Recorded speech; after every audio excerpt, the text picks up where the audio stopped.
아일랜드 서쪽 코나흐트의 왕궁에서 메브 여왕과 남편 알릴이 잠자리에 들었습니다. 두 사람은 누가 더 많은 재산을 가졌는지 이야기하기 시작했습니다. 처음에는 가벼운 자랑처럼 들렸습니다. 그러나 하인들이 보석과 옷감, 양떼와 말을 하나씩 세면서 분위기가 달라졌습니다. 두 사람의 재산은 거의 같았습니다. 단 하나만 빼고 말입니다. 알릴에게는 핀베나흐라는 뛰어난 황소가 있었습니다. 이 황소는 원래 메브의 소떼에 있었지만 여자가 다스리는 무리에 속하기 싫다며 알릴의 소떼로 옮겨갔다고 전해집니다. 메브에게는 그 황소와 맞설 만한 짐승이 없었습니다. 메브는 패배를 받아들이지 않았습니다. 신하들을 불러 아일랜드에서 가장 훌륭한 황소를 찾게 했습니다. 수소문 끝에 동쪽 얼스터의 쿨리 땅에 돈 쿠알른게라는 갈색 황소가 있다는 소식이 들어왔습니다. 덩치와 힘, 혈통 어느 것 하나 핀베나흐에 뒤지지 않는 황소였습니다. 메브는 처음부터 전쟁을 바라지는 않았습니다. 황소의 주인 다러에게 넉넉한 보상과 우정을 약속하며 1년 동안 빌려달라고 청했습니다. 다러도 처음에는 동의했습니다. 하지만 술에 취한 메브의 사신들이 주인이 거절했어도 힘으로 빼앗았을 것이라고 떠들었습니다. 그 말을 들은 다러는 약속을 거두었습니다. 협상이 깨지자 메브는 군대를 모았습니다. 코나흐트뿐 아니라 여러 지역의 전사들이 원정에 합류했습니다. 목표는 나라를 정복하는 것도 성을 차지하는 것도 아니었습니다. 갈색 황소 한 마리를 끌고 돌아오는 일이었습니다. 사적인 경쟁심이 수많은 사람의 전쟁이 된 순간이었습니다. 메브의 군대가 얼스터로 향했지만 얼스터의 전사들은 제대로 일어나지 못했습니다. 마하라는 여인이 남긴 저주 때문이었습니다. 오래전 마하는 임신한 몸으로 왕의 말들과 달리기를 강요받았습니다. 고통 속에서 쌍둥이를 낳은 그는 얼스터 남자들이 가장 위험한 순간에 산고와 같은 고통을 겪으리라고 저주했습니다. 침공이 시작되자 그 저주가 되살아났습니다. 이름난 전사들이 침상에서 몸을 일으키지 못했습니다. 왕도 군대도 국경으로 나갈 수 없었습니다. 메브에게는 길이 열린 듯 했습니다. 하지만 저주의 영향을 받지 않은 젊은 전사가 한 명 있었습니다. 이름은 쿠훌린. 원래 이름은 세탄타였지만 어린 시절 대장장이 쿨란의 사냥개를 죽인 뒤 그 자리를 대신 지키겠다고 맹세하면서 쿨란의 사냥개라는 이름을 얻었습니다. 쿠훌린은 얼스터군 전체를 대신할 병력을 갖고 있지 않았습니다.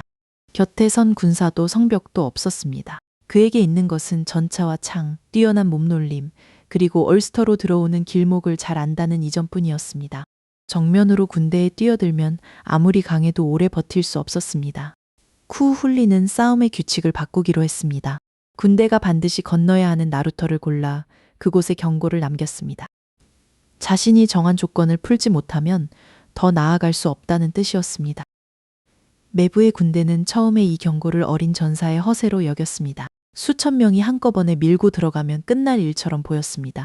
그러나 당시 영웅들의 명예와 맹세는 전쟁의 규칙이었습니다. 쿠훌린은 나루터에서 하루에 한 명씩 대표 전사를 보내 자신과 결혼하고 요구했습니다. 코나흐트군은 조건을 받아들였습니다. 첫 전사가 물가로 내려갔고 쿠훌린이 그를 쓰러뜨렸습니다. 다음 날에는 더 강한 전사가 나왔습니다. 그도 돌아오지 못했습니다. 하루가 지나고 또 하루가 지나면서 대군은 한 사람 때문에 제자리에서 시간을 잃었습니다. 쿠훌린의 목적은 모든 적을 혼자 없애는 것이 아니었습니다. 얼스터의 전사들이 저주에서 회복할 때까지 하루라도 더 버티는 일이었습니다. 한 번의 결투가 끝날 때마다 고향이 살아날 시간이 늘어났습니다. 밤이 오면 전쟁의 다른 얼굴이 나타났습니다. 적진에 있는 옛 친구들이 몰래 쿠훌린을 찾아와 상처를 돌보고 음식을 건넸습니다. 낮에는 서로 적이었지만 밤에는 같은 스승에게 배운 전사였습니다.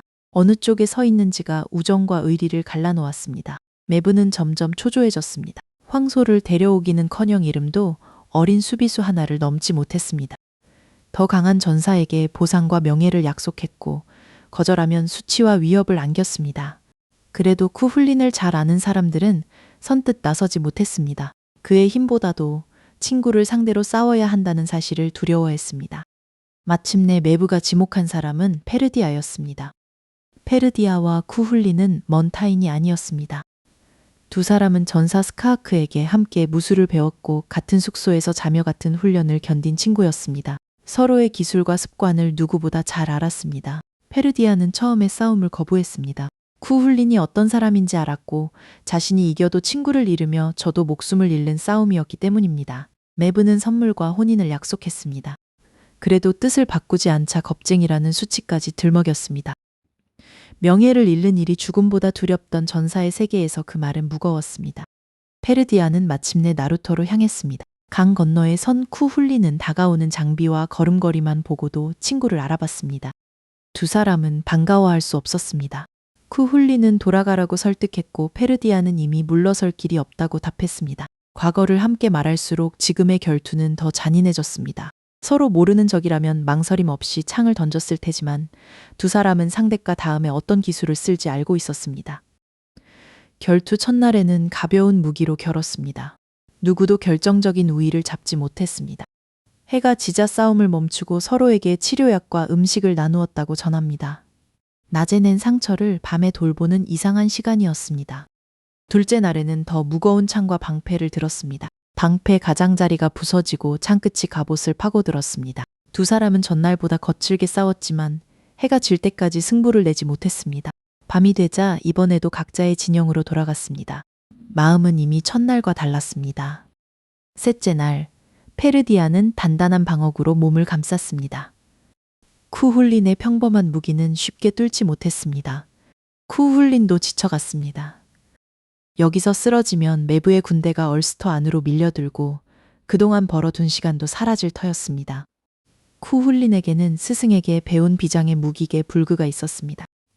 물속에서 발로 던지는 특이한 창으로 맞은 뒤에는 몸 안에서 여러 갈래로 퍼진다고 전해집니다. 너무 위험해서 평범한 결투에는 꺼내기 어려운 무기였습니다. 쿠훌리는 마침내 개 불그를 선택했습니다. 친구를 살려두면 고향을 지킬 수 없고 고향을 지키려면 친구를 죽여야 했습니다. 창이 물살을 가르며 날아갔고 페르디아는 치명상을 입었습니다. 승부는 끝났지만 쿠훌리는 기뻐하지 않았습니다. 쓰러진 페르디아를 안고 함께 훈련하던 시절을 떠올렸습니다. 적장이 하나 줄었다는 말로 설명할 수 없는 죽음이었습니다.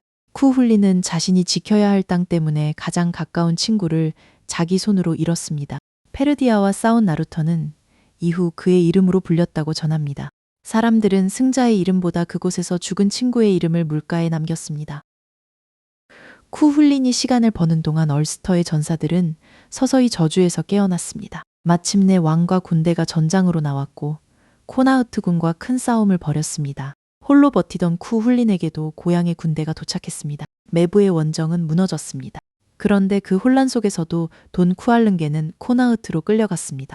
전쟁의 목표였던 갈색 황소는 매부의 땅에 도착했고 알릴의 흰뿔 황소 핀베나흐와 맞붙었습니다. 두 황소의 싸움은 사람들이 시작한 재산 경쟁을 짐승들이 끝내는 장면처럼 펼쳐집니다. 돈 쿠알른게가 핀베나흐를 죽였지만 자신도 큰 상처를 입었습니다. 갈색 황소는 아일랜드를 헤매다 쿨리로 돌아와 쓰러졌습니다. 매부는 원하던 황소를 손에 넣었지만 오래 소유하지 못했습니다. 알릴과의 재산 차이도 사라졌습니다. 그러나 그 결과는 평등한 화해가 아니었습니다. 수많은 전사가 죽었고 들판은 망가졌으며 쿠훌리는 친구를 잃었습니다. 두 황소도 살아남지 못했습니다. 전쟁은 황소 한 마리에서 시작됐습니다. 그러나 그 황소를 차지한 순간에도 누구도 이기지 못했습니다. 매부는 자신의 부족함을 채우려 했지만 원정이 끝난 뒤 남은 것은 더 큰 빈자리였습니다. 쿠훌리는 어떻게 혼자 군대를 막았을까요?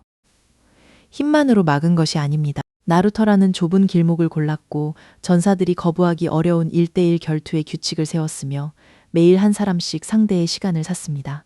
그의 진짜 승리는 대군을 쓰러뜨린 데 있지 않았습니다. 쓰러진 고향이 다시 일어설 때까지 길을 닫아둔 일이었습니다. 하지만 그 시간의 값은 페르디아의 목숨이었습니다. 쿨리의 소몰이가 오래 전해진 까닭도 여기에 있습니다. 가장 강한 영웅조차 무엇이든 지킬 수는 없었습니다. 쿠훌리는 얼스터를 지켰지만 친구를 지키지 못했고 매부는 황소를 얻었지만 끝내 가질 수 없었습니다.